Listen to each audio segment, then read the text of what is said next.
சென்னை வளசரவாக்கத்தில் உள்ள ஆடிட்டர் ஸ்ரீராம் என்பவரின் வீட்டில் இருந்த அவரது வயதான பெற்றோர் தீயில் கருகி உயிரிழந்த விவகாரத்தில் மின்கசிவு ஏற்பட்டு தீ விபத்து நிகழ்ந்ததாக தீயணைப்புத் துறையினர் தெரிவித்துள்ளனர். இது தொடர்பான கூடுதல் தகவல்களை தருகிறார் செய்தியாளர் கதிரவன். கதிரவன், வணக்கம். விவரம் என்ன கதிரவன்?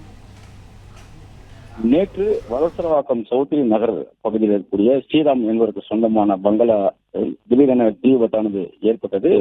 மதியம் 12:50 மணி அளவில் ஒரு வீட்டில் திடீரென தீ விபத்து ஏற்பட்டதாகவும் வீட்டில் சில சிக்கியதாகவும் அக்கம் பக்கத்தினர் தீயணைப்புத்துறை மற்றும் வளசரவாக்கம் காவல்துறையினருக்கு கொடுத்த தகவலின் அடிப்படையில் 40க்கும் மேற்பட்ட தீயணைப்பு வீரர்கள் அங்க இருக்கக்கூடிய தீயை கட்டுக்குள் கொண்டு வந்தனர். ஆனால் உள்ளே சிக்கின்ற வயதான தம்பதியினர் இருக்கக்கூடிய நடராஜன் மற்றும் அவரது மனைவி தங்கம் ஆகிய இருவரும் இந்த தீ விபத்தில் சிக்கி பலியானார்கள்.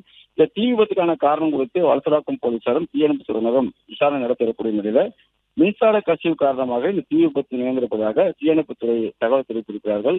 வீடு முழுவதும் சென்ட்ரலைஸ்டு ஏசி மற்றும் பால் சீலிங், கண்ணாடி குழாய் போன்ற பொருட்களை கொண்டு கட்டப்பட்டிருப்பதாக, எளிதாக இந்த தீ விபத்து வீடு முழுவதும் பரவி தீக்கிரையாகி இப்போதும் தெரிய வந்ததாக தெரிவித்திருக்கிறார்கள். விபத்து நடந்து 20 நிமிடங்கள் கழித்து தீயணைப்புத்துறைக்கு தகவல் தெரிவிக்கப்பட்டதாகவும் 10 நிமிடத்துல அந்த வீட்டில் பணிபுரிந்த ஒரு பெண் மற்றும் அவரது பேரன் ஆகியோர் அங்க வீட்டிலிருந்து தப்பியதாகவும், மின்கசிவு ஏற்பட்டு சோலார் பேனல் ஏசி மூலமாக இந்த தீ விபத்து நிகழ்ந்திருக்கலாம் என தகவலானது தெரிவிக்கப்பட்டிருக்கிறது.